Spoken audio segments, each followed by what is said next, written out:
بسم اللہ الرحمن الرحیم. السلام علیکم ناظرین، گڈ مارننگ پاکستان. آپ دیکھ رہے ہیں سچ سویرا، مجھے کہتے ہیں میں چودھری. امید کرتے ہیں آپ سب لوگ خیریت سے ہوں گے. ایک اچھی صبح کا آغاز آپ نے ضرور کیا ہوگا. جیسے ہم روز کہتے ہیں کہ اللہ پاک کے بابرکت نام سے، اس پاک ذات کا شکر ادا کرنے سے ہم نے دن کا آغاز کرنا ہے، اور پھر فیملی کو وقت دینا ہے، اور پھر آفس کے لیے آپ نے روانگی اختیار کرنی ہے. جب آپ آفس کے لیے آج نکلے ہوں گے، بچے اسکول کالج یونیورسٹی کے لیے نکلے ہوں گے، تو I'm damn sure کہ آج آپ کو کافی حد تک ایز یوزول ضلالت کا سامنا کرنا پڑا ہوگا، جو کہ ہمارے ملک میں ہمیں آج کل دیکھنے کو مل رہا ہے کہ کہیں نہ کہیں آئے دن کسی نہ کسی وجہ سے روڈ جو ہیں وہ بند کر دیے جاتے ہیں. کبھی کنٹینر لگا کے، کبھی روٹ کے جو کوئی نہ کوئی روٹ لگانا ہوتا ہے تو اس کی زد میں روڈ بلاک کر دیے جاتے ہیں، بند کر دیے جاتے ہیں. تو I'm damn sure کہ آج آپ اس ضلالت سے گزر کے گئے ہوں گے، بیکاز ہم بھی ابھی اسٹوڈیو پہنچے ہیں تو یہ سلسلہ ہم نے بھی فیس کیا ہے کہ 15-20 کلومیٹر کا جو فاصلہ ہے وہ مجھے 1-1.25 گھنٹے میں نے طے کیا، جسٹ بیکاز آف کے راستے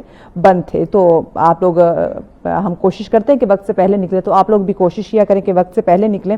لیکن اب جو ہونا سا ہو گیا، تو آپ نے اپنے موڈ کو اچھا رکھنا ہے. جیسے ہم مسکرا رہے ہیں تو آپ نے بھی مسکراہٹ کے ساتھ اب باقی دن جو ہے وہ گزارنا ہے، تاکہ آپ کی روٹین جو ہے وہ ڈسٹرب نہ ہو. کیونکہ روٹین جب ڈسٹرب ہوتی تو ڈیفینیٹلی آپ کے معاملات، آپ کے کام جو ہیں وہ ڈسٹرب ہونا شروع ہو جاتے، جو کہ ہم بالکل نہیں چاہیں گے.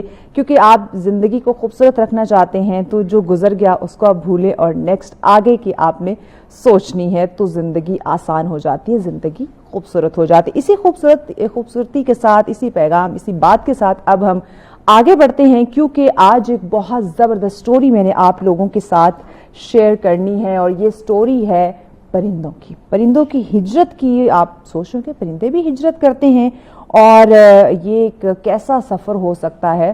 تو ٹو بی ویری آنیسٹ، یہ بڑا انٹرسٹنگ سفر ہے پرندوں کی ہجرت کا. کیونکہ ناظرین، یہ جب دلچسپ کہانی میں نے پڑھی تو مجھے میں خود بڑی حیران ہوئی. تو میں نے کہا، بلکہ ہم نے سوچا کہ کیوں نہ ناظرین کے ساتھ بھی یہ سٹوری شیئر کی جائے کہ جناب پرندے بھی ہجرت کرتے ہیں. جیسے ہم کہہ لیں کہ موسٹ آف دا ٹائم کوئی مجبوریاں ہوتی ہیں کہ ہمیں ایک سے دوسری جگہ، یعنی ایک سے دوسرے مقام ہمیں ہجرت کرنی ہوتی ہے. تو اسی طرح پرندے بھی ہر سال موسموں کی شدت سے بچنے کے لیے اپنے گھونسلے چھوڑ کر ہزاروں میل کا سفر طے کر کے اپنی نئی منزل تک پہنچتے ہیں. ہزاروں میل کا سفر ناظرین وہ طے کرتے ہیں، اور ان ننھے مسافروں کا جو سفر ہے وہ ڈیفینیٹلی دلچسپ ہوتا ہے، اور یہ کہہ سکتے ہیں کہ خطرہ بھی اس میں ہوتا ہے. جہاں ان کی پرواز آسمان فطرت کو اپنے منظم سفر کے دل فریب منظر سے مزین کرتی ہے، تو وہاں کئی قسم کے خطرات بھی ان کے سر پر منڈلاتے ہیں. بارش، آندھی اور طوفان ان کی پرواز کو ضرور متاثر کرتے ہیں، مگر ہمت ان کی جو پرواز ہے اس میں کوئی کوتاہی نہیں ہمیں دیکھنے کو ملتی. اور یہ بغیر کسی GPS اور بغیر کسی نقشے کے اپنی طے شدہ منزل کو یقینی بناتے ہیں. یہ بات حیران کن ہے کہ یہ ننھے مسافر راستہ کبھی نہیں بھولتے، بلکہ نسل در نسل وہی راستہ اختیار کرتے ہیں. اور یہ جو ایک سفر ہے، یہ ڈیفینیٹلی یہ مسلسل ان کا جاری رہتا ہے. ناظرین، سائنسدان جو ہے وہ بھی یہ کہتے ہیں کہ ان کے جسم میں قدرتی GPS ہوتا ہے نا. حیران کن بات کہ قدرتی GPS ہوتا ہے، اور یہ زمین کے جو ایک مقناطیسی ایک نظام ہے اس کے اکارڈنگ یہ کام کرتا ہے. اور یہ پرندے ڈیفینیٹلی ناظرین ہمیں کچھ نہ کچھ ضرور سکھاتے ہیں جب ہم ان کا یہ سفر دیکھتے ہیں، کہ یہ سفر صرف زندہ رہنے کی جد و جہد نہیں، بلکہ ایک امید، ایک نظم و ضبط، اور ایک ہم کہہ سکتے ہیں کہ فطری بصیرت کی یہ علامت ہوتا ہے. اور یہ سفر قدرت کے نظام کی خوبصورتی کا ڈیفینیٹلی ناظرین یہ آئینہ دار بھی ہے. اور واقعی یہ پرندوں کی جو ہجرت ہے یہ آسمان کا اور ایک حیرت انگیز سفر ہے. اور یہ ایک سبق بھی ہے کہ کہتے ہیں نا کہ نیت صاف ہو تو منزل آسان ہو جاتی ہے. بریک کی جانب بڑھ رہے ہیں. بریک کے بعد اگلا جو ٹاپک ہے ہمارا وہ ڈسکس کریں گے. ساتھ رہیے. ویلکم بیک ناظرین، آپ دیکھ رہے ہیں سچ سویرا. آج کا ہمارا پہلا ٹاپک بڑا انٹرسٹنگ ہونے والا ہے، اور موسٹ آف دا ٹائم ایسا ہوتا ہے کہ ہم سائنس کو بڑا فالو کرنا ہم شروع کر دیتے ہیں. اور موسٹ آف دا ٹائم ایسا ہوتا ہے کہ ہمارے ساتھ کوئی ہیپننگ ہو جائے، کچھ اچھا ہو جائے، یا خدا نخواستہ کچھ نامناسب یعنی کہ ہماری پسند کے اپوزٹ ہو جائے، تو ہم قسمت کو بلیم کرنے لگ جاتے ہیں. تو نیومرولوجی اور دست شناسی پہ آج ہم بات کریں گے, یعنی کہ قسمت یا سائنس, اس کو سمجھنا کتنا ضروری ہے. اور کچھ لوگ آپ نے دیکھا ہوگا کہ کچھ لوگ نمبرز پہ بڑا فوکس کر رہے ہوتے ہیں کہ یہ میرا لکی نمبر ہے, اور یہ جب میں یہ نمبر میرے ساتھ رہتا ہے تو میرے لیے ہمیشہ کچھ نہ کچھ اچھا ہوتا رہتا ہے. اور کچھ لوگ جو ہیں اپنی شخصیت کے اکارڈنگ بھی اس نمبر کا جو ہے وہ استعمال کرتے ہیں. تو آج ہم اس کو بھی سمجھنے کی کوشش کریں گے. اور آپ نے دیکھا ہوگا کہ کہیں آپ جاتے ہیں, آپ ان سے پوچھتے ہیں کہ مجھے اپنی قسمت کا جو ہے نا وہ احوال جاننا ہے, ستاروں کا احوال جاننا ہے, مجھے میرا جو ہاتھ ہے وہ دکھانا ہے. تو بعض دفعہ آپ سے آپ کی جو تاریخ پیدائش ہے وہ پوچھی جاتی ہے, اور اس سے بھی لوگ اندازہ لگاتے ہیں کہ آیا کس طرح سے آپ کے جو ستارے ہیں وہ کتنے اپ ڈاؤن ہو سکتے ہیں, آپ کے لیے کتنی بہتری جو ہے وہ اس میں آ سکتی ہے. اور ہاتھ کی لکیروں پہ بلیو کرنا, یہ آج میں ضرور سوال کروں گی کہ کیا یہ واقعی جو ہماری ہاتھ کی لکیریں بتاتی ہیں, یا ہم اس کے اکارڈنگ اپنے آپ کو ڈھالنا شروع کر دیتے ہیں یا اس پہ بلیو کرتے ہیں, کیا واقعی ہی ایسا ہوتا ہے, یا پھر جس طرح ہمیں بتا دیا جاتا ہے ہمارا مائنڈ اس طرح سے وہ ایک چیز کو ٹریگر کرنے لگ جاتا ہے تو ہماری زندگی میں وہی چیزیں ہونا شروع ہو جاتی ہیں. کیونکہ کہا جاتا ہے نا کہ آپ جیسا گمان کرو گے تو آپ کے ساتھ ویسا ہی ہوگا. تو یہ بھی ایک تعلق ہے کہ جس طرح آپ سوچنے لگ جاتے ہیں آپ کہیں نہ کہیں وہی چیز کرنے لگ جاتے ہیں یا وہی آپ کے ساتھ ہونے لگ جاتی ہے. تو ہاتھوں کی لکیروں کے بارے میں جاننا, یا اس کو خوش بختی کی علامت کہنا, یا جو اس میں لکھا ہوا اس کو ماننا شروع کر دینا یا اس کو فالو کرنا, کیا یہ صحیح ہوتا ہے یا پھر یہ ہمارا ایک مائنڈ سیٹ بن جاتا ہے؟ اس پہ ہم بات کریں گے. اور واقعی کتنی صداقت ہے ہاتھ کی لکیروں میں, اس پہ ہم بات کریں گے. اور یہ بھی جانیں گے کہ کیا ہاتھ کی لکیریں جو ہیں وہ بدلتی رہتی ہیں, اس پہ بھی بات کی جائے گی کہ ایج کے اکارڈنگ کیا ہماری ہاتھ کی لکیریں بدلتی ہیں. تو سمجھنے کی کوشش کریں گے کہ بچہ بڑا, یعنی کہ جیسے جیسے وہ بڑا ہوگا, نوجوان ہوگا, پھر بڑھاپے کی ایک عمر شروع ہو جائے گی, تو اس کے ساتھ ہماری ایز اٹ از لکیریں جو ہے وہ رہیں گی, یا اس میں کوئی اتار چڑھاؤ, کوئی بدلاؤ جو ہے وہ آ سکتا ہے. اور اس کے ساتھ ساتھ جو ہے ہاتھ کی لکیریں دیکھ کے قسمت کا, صحت کا, پھر پیار محبت کے بارے میں جو پیشن گوئی شروع ہو جاتی ہیں وہ کہاں تک درست ہوتی ہیں, یہ بھی آج ہم جاننے کی کوشش کریں گے. کیونکہ قسمت آپ کی شخصیت, آپ کی صحت, لائف, اس میں پیار محبت, اس میں جو آپ میں کہوں کہ اوور آل جو آپ اپنی لائف کا ایک سیٹ اپ بناتے ہیں وہ کتنا ضروری ہو جاتا ہے. تو جب آپ ان چیزوں کو سمجھیں گے تب ہی ہم آگے بڑھ سکتے ہیں. طلعت جبین ہمارے ساتھ ہے. بہت شکریہ طلعت آپ کے وقت کا. کیسی ہیں آپ؟ میں ٹھیک ہوں. تھینک یو سو مچ. طلعت مجھے بتائیے گا کہ یہ نیومرولوجی, یہ پہلے تو ہمارے ناظرین کو ذرا کلیئر کر دیں گی کیا ہے, اور نمبرز کا یا انسان کی قسمت کا اور اس کی شخصیت کا, ان کا آپس میں کیا تعلق ہے؟ اچھا, نیومرولوجی ہے یہ اصل میں تو علم نجوم کی ہی ایک برانچ ہے. اور اس سے ہم نمبر کے تھرو اس کی ڈیٹ آف برتھ کے ذریعے ہم بچے کی مینٹل ابیلٹی چیک کرتے ہیں. جب بچے پیدا ہوتے ہیں اس کی ڈیٹ آف برتھ کے حساب سے ہم دیکھتے ہیں کہ ان کی ذہنی صلاحیتیں کیا ہیں اور وہ کس فیلڈ کو جوائن کر سکتے ہیں, یا اگر ان کی زندگی میں کوئی بیماری آئیں گی تو کس طرح سے آئیں گی. اور اس کے علاوہ ان کی میرج کمپیٹیبلٹی بھی چیک کرتے ہیں. جب کسی کا رشتہ آتا ہے تو ان دونوں کے ڈیٹ آف برتھ دے کے ہم میرج کمپیٹیبلٹی بھی چیک کرتے ہیں. تو جو ڈیٹ آف برتھ ہوتی ہے انسان کی, اس کے اوپر بہت کچھ بیس کرتا ہے. دوسری چیز جو ہوتی ہے وہ اس کا جب نام رکھتے ہیں بچے کا تو وہ سوچ سمجھ کر رکھنا چاہیے, کیونکہ وہ ایک میجر رول پلے کرتا ہے انسان کی زندگی میں. اور میں تو یہ کہتی ہوں کہ میں نے یہ دیکھا ہے کہ بہت سے لوگ ایسے ہیں جن کے ہاتھ کی لکیروں میں تو بہت اچھی ان کی قسمت ہوتی ہے, ان کا بادشاہ بھی بہت اسٹرانگ ہوتا ہے, لیکن وہ لائف میں کہیں نہ کہیں اسٹرگل کا شکار ہوتے ہیں اور وہ اس طرح سے سکسیسفل نہیں ہوتے جس طرح سے ان کو ہونا چاہیے. تو میں پہلی بات یہی پوچھتی ہوں کہ آپ کا نام کیا ہے. وہ اکثر 2 3 4 نام لڑکوں کے, پاکستانی معاشرے کی بات کر رہی ہوں, جو لوگ رکھ دیتے ہیں کہ چلے دادا نے بھی کہا, ماں نے بھی کہا, بھائی نے بھی کہا, جس نے کہا, تو وہ 4 نام ملا کے جو لڑکے کے ہم رکھ دیتے ہیں. لیکن ہم یہ نہیں دیکھتے کہ وہ 4 نام اس کو 4 انرجیز مل رہی ہیں, وہ کس طرح سے اس کو ایبزارب کرے گا, وہ کس طرح سے اس کو کنٹرول کرے گا اپنے آپ کو. تو کئی دفعہ ایسے ہوتا ہے کہ 4 نام 3 نام جو ہوتے ہیں وہ آپس میں بھی ایک دوسرے کے اس طرح سے میچ نہیں کر رہے ہوتے. تو لڑکا جو ہوتا ہے یا لڑکی ہوتی ہے اس کا پھر ذہن جو ہے وہ زیادہ تر جو ہے وہ اشیاء کی طرف چلا جاتا ہے, یا وہ ذہنی پریشان رہتے ہیں. کئی دفعہ ہیلتھ ایشوز بھی آتے ہیں اس وجہ سے. تو جو آپ کا نام ہے وہ 50% آپ کی زندگی میں رول پلے کرتا ہے. تو نام ہمیشہ سوچ سمجھ کر رکھیں. آپ یہ دیکھیں کہ سعودیہ کے جو کنگ ہیں وہ محمد بن سلمان ہے، ان کا نام صرف محمد ہے، اور بن سلمان ان کی کنیت ہے، سعودیہ میں تو کنیت لگتی ہے، اب تو خیر پاکستان میں بھی یہ فیشن آ گیا ہے، اچھی بات ہے، تو ان کا نام صرف محمد ہے۔ اگر وہ انسان اتنا سکسیسفل ہو سکتا ہے صرف ایک نام کی وجہ سے، تو 4 نام رکھنے کی تو کوئی ریزن نہیں ہے ہمارے پاس۔ تو بہتر یہی ہے کہ ہم اپنے بچے کو، بیٹی کو یا بیٹے کو مشکل میں نہ ڈالیں، اور صرف اتنا نام رکھیں جتنی ضرورت ہے۔ ہمارے معاشرے میں ہم محمد نام رکھتے ہیں، وہ نسبت سے رکھتے ہیں، اس کے بعد لڑکے کا ایک نام ہونا چاہیے جو اس کا اپنا ہو، تو یہی سب سے بہتر ہوتا ہے۔ لڑکیوں کا نام جو ہم رکھتے ہیں وہ بھی ہم رکھ دیتے ہیں، چلے والد کے نام کے ساتھ بھی ٹھیک ہے، اور کئی دفعہ کسی ادر دادا کے نام کے ساتھ، چچا کے نام کے ساتھ بھی رکھا جا سکتا ہے، لیکن میں زیادہ تر یہ سجیشن دیتی ہوں کہ جتنے بھی اہل بیت ہیں، جیسے عائشہ صدیقہ، فاطمہ الزہرا، اس کے بعد خدیجہ الکبریٰ، تو ان لوگوں کے جو نام ہے جیسے زارا ہے، بطول ہے، خضرا ہے، صدیقہ ہے، نور ہے، اس طرح کے جو نام ہوتے ہیں وہ آپ لڑکیوں کے نام کے ساتھ لگائیں تو وہ زیادہ اچھا ہے، کہ آپ کو ایک بچی کی اپنی شخصیت ہے جو اللہ تعالیٰ نے اس کو خوبیاں دی ہیں، دوسرا ان شخصیات کی خوبیاں بھی اس کے ساتھ مل جاتی ہیں، تو یہ اس کی زندگی کے لیے اچھا رہتا ہے۔ صحیح۔ اچھا طلعت، مجھے بتائیے گا کہ بعض دفعہ ہم دیکھتے ہیں کہ لوگ اپنا ہاتھ دکھاتے ہیں، تو کیا ہاتھ کی لکیریں جو ہیں وہ سچ بولتی ہیں؟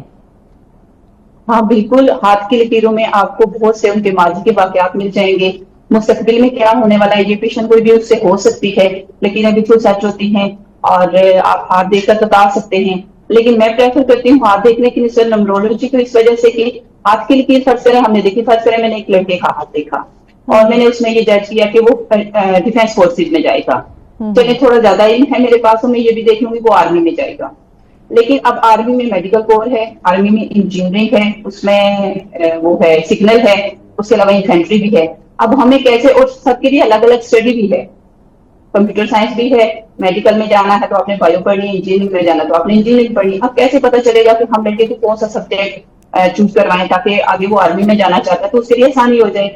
جب ہم برتھ چارٹ بناتے ہیں اس میں ہمیں پوری گائیڈ لائن ملتی ہے، اگر بچے کے برتھ چارٹ میں 3، 5 اور 7 کا نمبر ہو تو وہ میڈیکل کی فیلڈ میں جاتا ہے، وہ ڈاکٹر بنتا ہے، اور اگر 4، 9 اور 2 نمبر ہو تو وہ ایک کامیاب انجینئر بنتا ہے، اسی طرح اگر 1، 5، 9 ہو تو اس نے کمپیوٹر سائنس پڑھنی ہے اور اس نے جانا ہے سگنل میں، تو اس طرح، اور اگر اس میں ملٹیپل 2 آئیں تو یہ سمجھیں لڑکا انفینٹری کا ہے۔ تو جب ہم ہاتھ کی لکیریں دیکھتے ہیں اس میں آدھا آپ کو پتا چلے گا، آپ کو گائیڈ لائن نہیں ملتی، آپ کو جو گائیڈ لائن ملتی ہے وہ آپ کو برتھ چارٹ سے ہی مل سکتی ہے، اور جو ہم ہاتھ دیکھتے ہیں اس میں جو کچھ ہوتا ہے، جو حالات و واقعات ہوتے ہیں وہ سارے ہمیں شو ہو جاتے ہیں، تھوڑی بہت کوئی گائیڈ لائن ہم خود بھی لے سکتے ہیں، کوئی آپ کے ہاتھ کی لکیریں دیکھ کے آپ کو بتا دے گا کہ آپ بہت خوش قسمت ہیں، آپ کی قسمت کی لکیر بہت اچھی ہے، ٹھیک ہے، لیکن اگر اس کو نمرولوجی نہیں آتی تو وہ آپ کا نام نہیں سیٹ کر سکتا، وہ آپ کو گائیڈ لائن نہیں دے سکتا، وہ صرف آپ کو بتا دے گا آپ خوش قسمت ہے، لیکن آپ کون سا بزنس کریں اور کہاں سے اسٹارٹ لیں یا بزنس نیم کیا رکھیں وہ آپ کو یہ گائیڈ لائن نہیں دے سکتا، صرف آپ کی جو پریڈکشن ہوتی ہے وہ آپ کے ہاتھ کی لکیروں سے ہو جاتی ہے۔ اچھا مجھے یہ بتائیں کہ کیا ہاتھ کی لکیریں بدلتی بھی رہتی ہیں ٹائم کے ساتھ ساتھ، ایج کے ساتھ ساتھ؟ ہاں، ہاتھ کی لکیریں چینج ہوتی ہیں، جو بڑی لکیریں ہوتی ہیں جیسے زندگی کی، دل کی، دماغ کی، یہ تو نہیں چینج ہوتی، جو قسمت کی لکیر ہے وہ چینج ہوتی رہتی ہے، اس کی ایک وجہ یہ ہے کبھی آپ کاروبار کر رہے ہیں تو وہ اس کے حساب سے ہو جائے گی، بہت اچھا کاروبار ہے تو بہت گہری لکیر ہو جائے گی، اور اگر آپ کا کاروبار اچھا نہیں چل رہا تو وہ تھوڑی لائٹ ہو جائے گی، اس طرح سے اگر آپ جاب کر رہے ہیں تو اس کی لکیر تھوڑی، جب آپ جاب کر رہے ہیں تو وہ اس کی لکیر ہوگی، جب آپ جاب چھوڑ دیں گے اور کسی کاروبار کی طرف آئیں گے تو وہ مدم پھڑنا شروع ہو جائے گی، اور اس کا اگر بہت لانگ ٹائم پیریڈ کوئی 15، 20 سال اگر گزر گئے تو وہ لائن بالکل ہی ختم ہو جائے گی، جیسے ایسے لگے گا کوئی بہت ماہر دیکھے گا 10 فنانس تو وہ آپ کو بتا دے گا کہ اس ٹائم پیریڈ میں آپ جاب بھی کرتے تھے، لیکن وہ آہستہ آہستہ جو ہے وہ لکیریں اس طرح سے ہوتی رہتی ہے۔ اس کے علاوہ آپ کی جو زندگی میں کامیابیاں آتی ہیں اس حساب سے آپ کے ہاتھ کے جو ابھار ہوتے ہیں وہ بھی کئی بہت زیادہ واضح ہو جاتے ہیں، پھر کئی دفعہ وہ بہت کام ہو جاتے ہیں، دب جاتے ہیں، تو وہ بھی یہ شو کرتے ہیں کہ آپ زندگی میں کبھی بہت کامیاب بھی ہوتے ہیں اور کبھی نہیں بھی ہوتے، تو یہ ساری چیزیں چینج ہوتی رہتی ہیں، جس طرح انسان کا نصیب بدلتا رہتا ہے، اللہ تعالیٰ نے خود دعا کی آپشن رکھی ہے کہ آپ دعا کرو مجھ سے، تو ظاہر ہے جو دعا ہے وہ قبول ہوگی تو وہ نصیب بدلے گا۔ صحیح۔ اچھا مجھے یہ بتائیے گا کہ ہاتھ کی لکیروں میں یہ خوش بختی کی علامت کیا ہوتی ہے؟ ہاتھ کی لکیروں میں جو خوش بختی کی علامت ہے اس میں کچھ سٹارز ہوتے ہیں جو مختلف جگہوں پہ ہوتے ہیں ہاتھ کے، اس کے علاوہ جو قسمت کی لکیر ہے اگر وہ تیزی سے اسٹارٹ ہوتی ہے تو ہم اس کو بہت خوش قسمت مانتے ہیں، اور اگر وہ مڈل فنگر تک جاتی ہے تو اور ہی زیادہ خوش بختی کی علامت ہے، اور اگر یہ لکیریں 2 ہیں یا 3 ہیں تو اور زیادہ اچھا ہے، اور اس کے علاوہ جو زندگی کی اور دل کی اور قسمت کی لکیر مل کے ایک ٹرائی اینگل بنتا ہے، تو وہ بہت کم لوگوں کے ہاتھ میں ہوتا ہے. وہ بہت زیادہ خوش قسمت مانا جاتا ہے پیسے کے حساب سے. اور اس کے علاوہ جو نا جو ہاتھوں پہ ابار ہوتے ہیں وہ بھی خوش قسمتی ہوتی ہے ان کی. جو ابار ہے وہ بہت زیادہ جب واضح ہو جاتے ہیں تو وہ خوش قسمتی میں کاؤنٹ ہوتے ہیں. اچھا، ہاتھ کی لکیروں کو دیکھ کے قسمت، صحت یا پھر ہم کہیں محبت کے بارے میں جو پیشگوئی ہمیں دیکھنے اور سننے کو ملتی ہیں، یہ ان میں باقی صداقت ہوتی ہے، یہ درست ہوتے ہیں؟ ہاں، صداقت ہوتی ہے، سچ ہوتا ہے. اگر کسی کا بھی ہاتھ دیکھ کے ہم بتائیں کہ آپ کی زندگی میں ایسا کچھ ٹائم پیریڈ گزرا ہے یا بھی اس طرح کا ٹائم چل رہا ہے تو وہ بتاتے ہیں ہمیں کہ ہاں ایسا ہوا ہے. اس کے علاوہ بیماری کا بھی پتہ چل جاتا ہے. جس کسی کو ہارٹ کی کوئی تکلیف ہونا ہوتی ہے تو وہ جو اس کی ہارٹ لائن ہے وہاں سے وہ ویک ہو جائے گی. جو ٹائم پیریڈ اس کا جس میں اس کو تکلیف ہونی ہے وہ وہاں سے بالکل ویک باریک سی ہو جائے گی. تو ہمیں پتہ چل جاتا ہے کہ اس ٹائم پیریڈ میں اس کو ہارٹ کا کوئی مسئلہ ہو سکتا ہے. تو اگر میں اس طرح سے کوئی دیکھتی ہوں تو پھر میں ان کو ضرور بتاتی ہوں کہ اس ٹائم پیریڈ میں آپ کیسے آگے پیچھے آپ ضرور کوئی پریکاشن لیں اور واک کریں جس طرح سے کوئی میڈیکیشن یا جس طرح سے بھی آپ کو مناسب لگتا ہے، کیونکہ ایسا کچھ انڈیکیشن آ رہی ہے آپ کے ہاتھ کے لکیروں میں.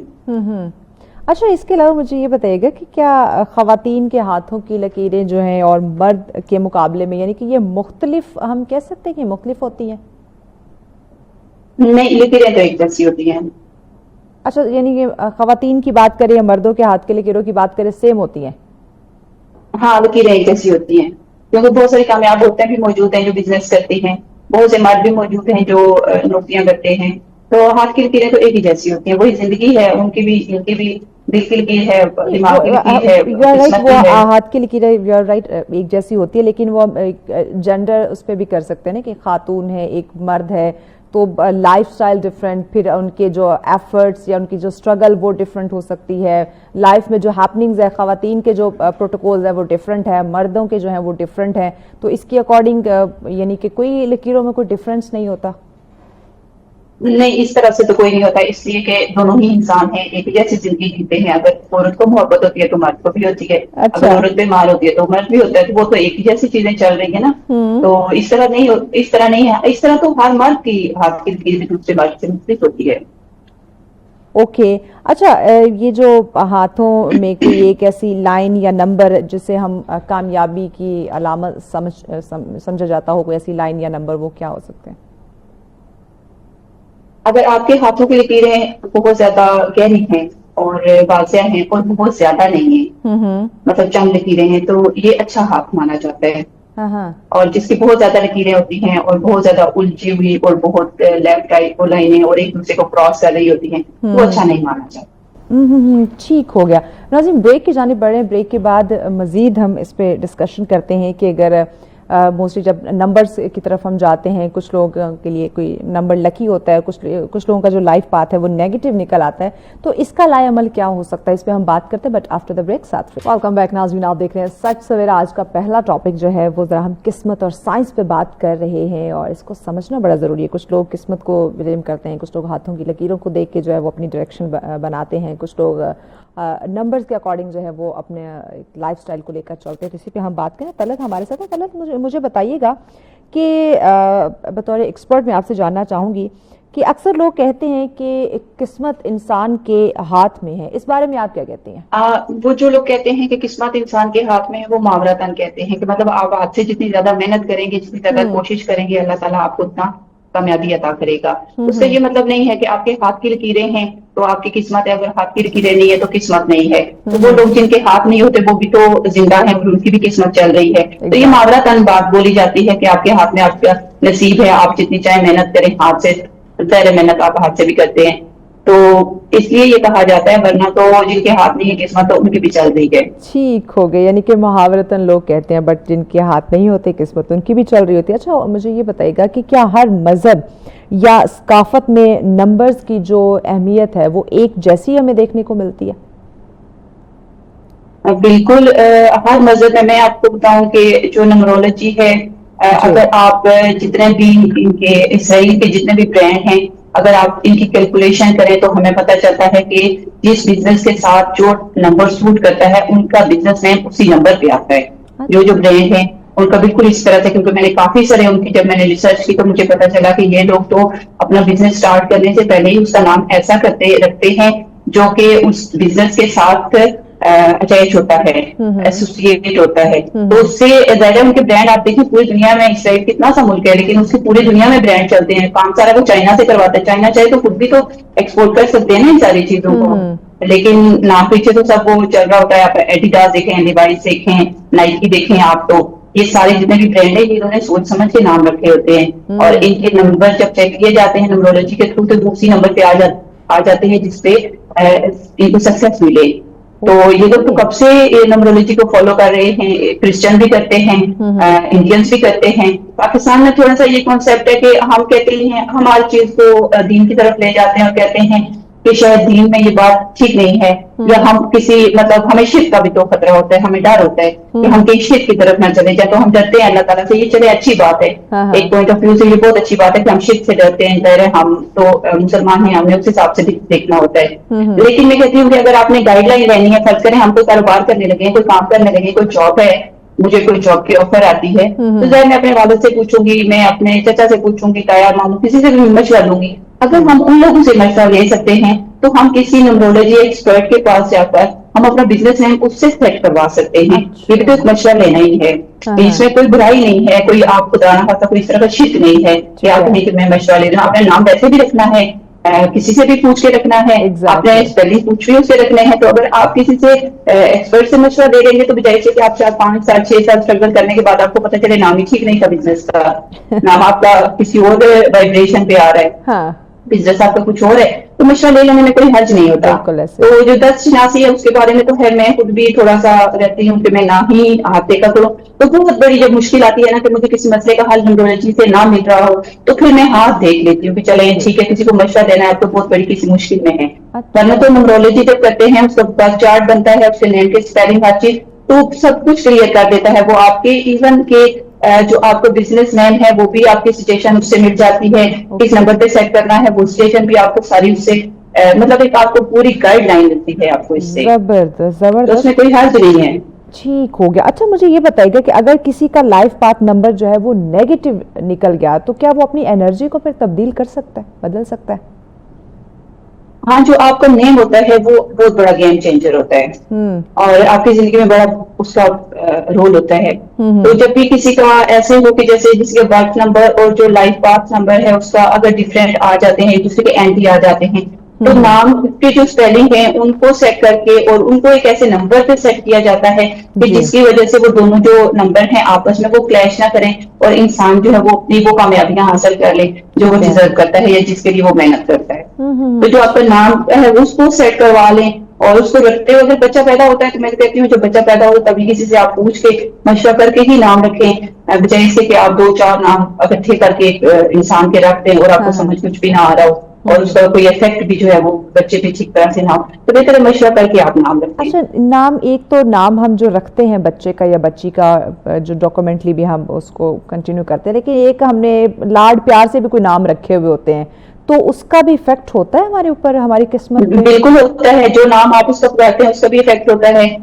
آپ جو نک نیم ہوتے ہیں وہ بھی, اور جو آپ بچے کا نام رکھتے ہیں وہ بھی بہترین نیم ہونے چاہیے. نبی کریم صلی اللہ علیہ وسلم نے خود بھی فرمایا کہ آپ اپنی اولاد کے بہترین نام رکھیں اور سہل نام رکھیں, مطلب آسان نام رکھیں جو ہر کوئی پکار سکے. بالکل. تو آپ اگر نک نیم بھی رکھتے ہیں تو اس میں بھی کوئی حرج نہیں ہے, ہم پکارتے ہیں بچوں کو نک نیم سے وہ بھی رکھیں, لیکن آپ اچھا نام رکھیں, اچھے نام سے ان کو پکاریں, چاہے 2 4 نام سے بھی پکارتے ہیں اور اس کا نام دکھنے میں اس کا ایک ہے, لیکن زیادہ افیکٹو وہ ہوتا ہے جو بچہ اپنا نام خود استعمال کرتا ہے, جو اسپیلنگ وہ خود لکھتا ہے اور جو سگنیچر کرتا ہے, یا جس انسان کی گھر پہ کوئی نام مطلب جو نام گھر کے باہر لکھا ہوا ہے اس کے جو اسپیلنگ لکھے ہوئے ہیں, یا کچھ لوگ گاڑیوں پہ بھی اپنے نام پیچھے لکھتے ہیں, تو وہ زیادہ افیکٹو ہوتا ہے. پکارنے والے نام سے کی نسبت جو ہے وہ لکھا ہوا نام زیادہ افیکٹو ہے, زیادہ اثرات رکھتا ہے, وہ افیکٹ کرتا ہے آپ کی لائف پہ. ٹھیک, یعنی کہ اگر اچھا خاصا آپ کا نام ہے تو اس کو بگاڑ کے یا جو نک نیم ہم رکھنا شروع کر دیتے ہیں اس سے ہمیں اوائڈ ہی کرنا چاہیے. جو ایک نام رکھا ہوا ہے اسی کو صحیح طریقے سے ہمیں اس بندے کا پراپر نام لے کے ہمیں اس کو مخاطب کرنا چاہیے. اچھا مجھے یہ بتایا, جو لوگ نیورولوجی یا پامسٹری سیکھنا چاہتے ہیں, کچھ لوگوں کو انٹرسٹ بھی ہوتا ہے, تو وہ کہاں سے آغاز کرے, کیسے سیکھ سکتے ہیں؟